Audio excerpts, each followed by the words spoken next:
매일 성경 묵상을 돕는 해설 가이드입니다. 안녕하세요, 묵상 코치입니다. 함께 읽고 나눌 말씀은 사무엘상 10장 17절에서 27절까지 말씀입니다. 사무엘은 다시 이스라엘 백성들을 대각성의 장소인 미스바에 모아 열방 같은 왕을 요구한 그들의 잘못을 상기시킵니다. 그 후 사울을 왕으로 추대합니다.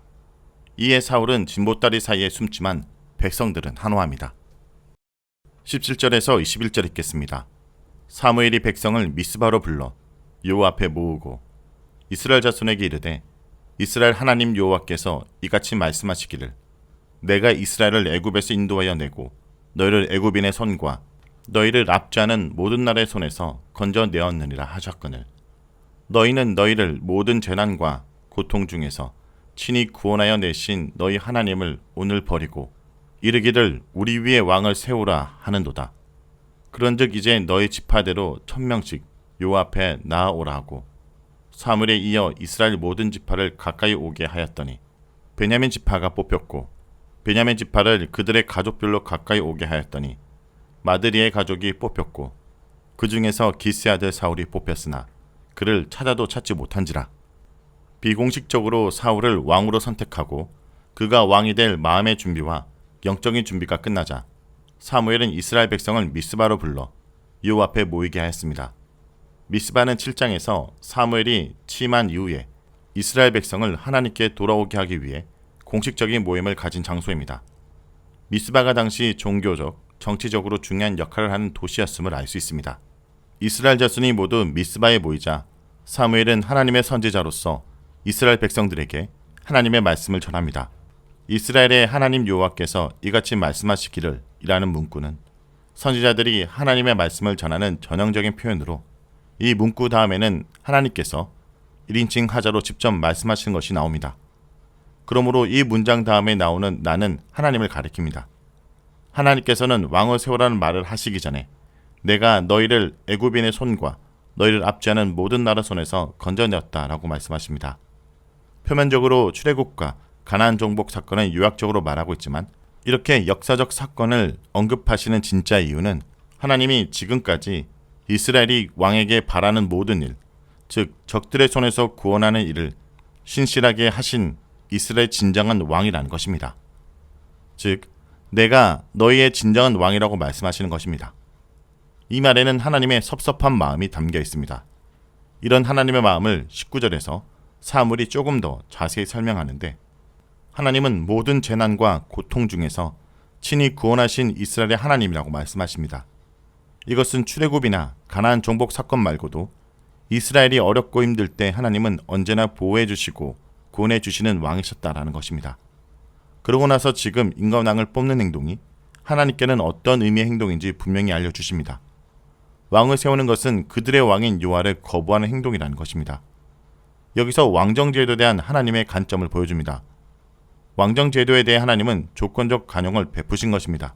이스라엘 백성들이 원하고 당시 고대 근동의 모든 나라에서 왕정제도를 시행하고 있었기에 하나님께서 허락하신 것입니다. 그러나 허락하시되 주변 나라들과 달리 하나님께서 왕을 선택하시고 왕은 하나님 말씀에 복종하여 하나님을 왕으로 여겨야 됩니다. 예를 들어 이혼하는 것은 하나님의 뜻이 아니지만 당시 관습에 이혼이 흔했기 때문에 이혼을 허락하시되 이혼당하는 여자를 보호하는 차원에서 이혼 증서를 써주라는 것도 이런 조건적 간용에 해당합니다.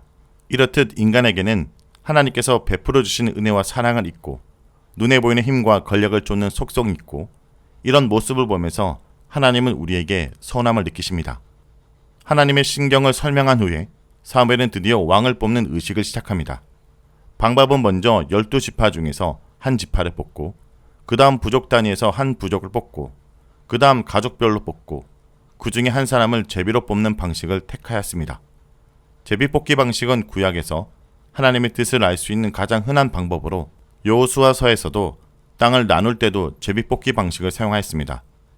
제비 뽑기를 통해 지파들 중에서는 베냐민 지파가 뽑혔고 가족별로는 마드리 가족이 뽑혔고 그 중에도 다시 기스의 아들 사울이 뽑혔습니다.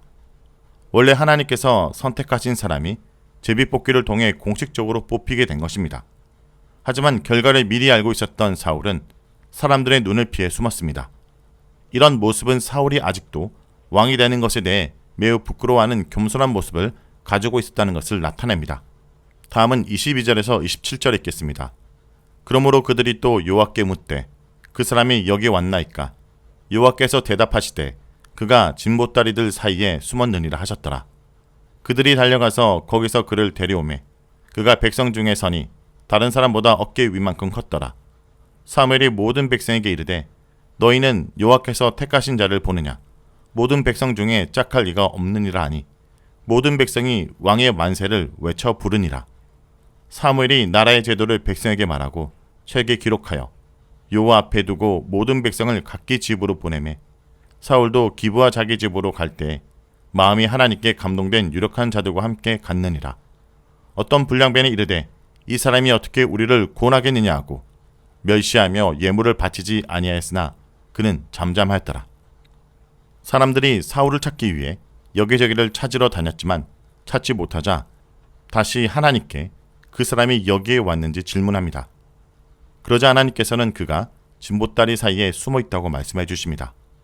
이런 하나님의 응답은 혹시 사울이 오지 않아서 다른 사람을 뽑아야 하는 것은 아닌가 하는 의구심을 잠재우고 하나님께서 사울을 뽑으셨다는 것을 사람들에게 확신시켜 주는 것입니다. 그리고 사울에게도 왕이 되는 것은 숨거나 피한다고 피할 수 있는 일이 아님을 알려주시는 것입니다. 이 말을 들은 사람들은 빨리 사울을 찾기 위해 달려갔고 진보다리 사이에 숨어있던 사울을 찾아 데리고 옵니다. 이스라엘 백성들이 본 사울의 첫인상은 다른 사람보다 어깨 위만큼 큰 기골이 장대한 모습이었습니다. 고대 사회에서 기골이 장대한 모습은 뛰어난 전사의 모습으로 골리앗은 키가 3m 정도 되어 그 모습만으로도 이스라엘 사람들의 기를 완전히 죽였습니다.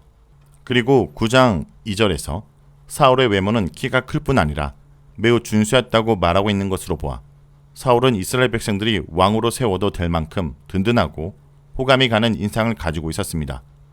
그리고 사무엘은 사울을 백성들에게 소개합니다. 그가 여호와께서 선택하신 자라는 것을 강조하며 하나님의 선택을 받은 유일한 사람이라는 것을 백성들에게 인식시킵니다. 이런 사무엘의 선포에 백성들은 기쁨으로 왕이여 오래 사소서라고 외치며 새로 뽑힌 왕에게 인사를 드렸습니다. 이들은 기쁜 마음으로 사울을 자신들의 왕으로 인정하였습니다. 사무엘은 왕을 뽑은 이후에 왕정 제도에 대해 백성들에게 설명합니다. 왕정 제도는 이스라엘 백성들에게 새로운 제도였기 때문에 여기에 알맞은 법도와 율법들이 필요하기 때문입니다. 이 부분은 아무리 왕이라도 마음대로 나라를 다스릴 수 없다는 것을 뜻합니다. 왕도 하나님께서 주신 율법과 법도를 따라 백성들을 다스려야 하고 자신도 하나님의 율법을 준수해야 한다는 의미입니다. 이스라엘의 최고 권력자는 여전히 여호와 하나님이시며 왕은 하나님의 대리자일 뿐이기 때문입니다. 사무엘은 왕정이 시작되는 시기에 이 점을 분명히 하기 위하여 법도를 정하고 이것을 기록하여 한 부는 여호와 앞에 두었습니다. 아마도 왕이 된 사울도 필사에서 한 부를 가지고 있었을 것입니다. 신명기 17장 18절에서 19절에 따르면 왕도 한 부를 복사하여 옆에 다 두고 항상 읽으며 여호와의 말씀과 규례를 지켜 행하라고 명령하고 있기 때문입니다. 왕이 세워지고 왕정 제도가 만들어지는 모든 절차가 끝나자 백성들은 자신의 집으로 돌아갔고 사울도 기브아로 돌아갔습니다. 아직 왕궁이 있거나 수도가 따로 정해진 것은 아니기 때문에 왕으로 선출되어도 일단은 자신의 집으로 돌아가 왕의 일을 해야 하는 것입니다. 그러나 이때 마음이 하나님께 감동된 유력자들, 즉 사울을 도와 사울의 왕정을 구성하고 이끌어갈 관리들이 사울을 따라갔습니다. 하나님께서 사울을 도울 자들을 준비해 주셨다라고 본문은 말하고 있습니다. 마치 모세가 성막을 지을 때 부살렐과 올리압을 세워주신 것과 유사하다고 할 수 있습니다. 하지만 모두 사울을 찬성한 것은 아니었습니다.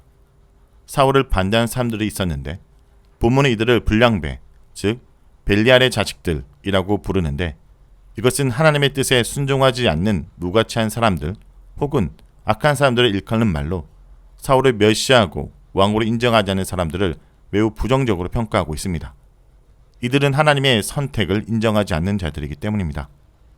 앞에서 언급한 것처럼 사울 지파나 가문은 세력이 없기 때문에 세력이 있는 지파나 가문의 사람들은 사울과 그가 속한 지파와 가문의 능력을 신뢰하지 않았을 것입니다. 이들은 겉으로 드러난 사울의 보잘것없는 조건만 보고 하나님의 선택을 의심하며 불만을 가진 것입니다. 혹시 이런 불량매들의 모습이 바로 하나님보다 조건을 더 의지하는 우리의 모습은 아닌지 돌아봐야 할 것입니다. 여기까지가 사무엘상 10장 17절에서 27절까지 말씀입니다. 오늘 말씀을 통해 우리는 무엇을 묵상하고 적용해야 할까요? 구원은 하나님에게서 나옴을 기억해야 합니다. 사무엘은 사울을 공식적으로 임명하기 위해 백성들을 미스바에 소집합니다. 백성들에게는 소원이 이루어진 날 같지만 사무엘에게는 하나님의 통치를 거절한 재의 빗장을 열어준 날이었기에 마음이 편치 않았을 것입니다. 사무엘은 왕을 요구한 죄를 꾸짖고 애굽에서 경험한 구원을 상기시킵니다. 비록 그들의 요구에 따라 왕을 세우지만 세워진 인간 왕을 통해 구원이 이루어지지 않는다라는 것을 다시 한번 깨닫도록 하는 것입니다. 이스라엘의 왕정이 출범하는 소용돌이 속에서도 역사는 하나님 대신 왕을 선택한 이스라엘을 꾸짖고 누가 이스라엘의 참된 왕인지 묻고 있습니다. 성도 여러분, 우리도 우리가 섬기는 왕의 실체가 무엇인지 밝히 드러날 때가 있을 것입니다. 그때 부끄러움의 자리에 있지 않도록 오직 주님을 우리의 왕으로 모시고 우리의 유일한 구원자라는 것을 잊지 않고 살아가는 주의 백성들 되길 간절히 기도드립니다.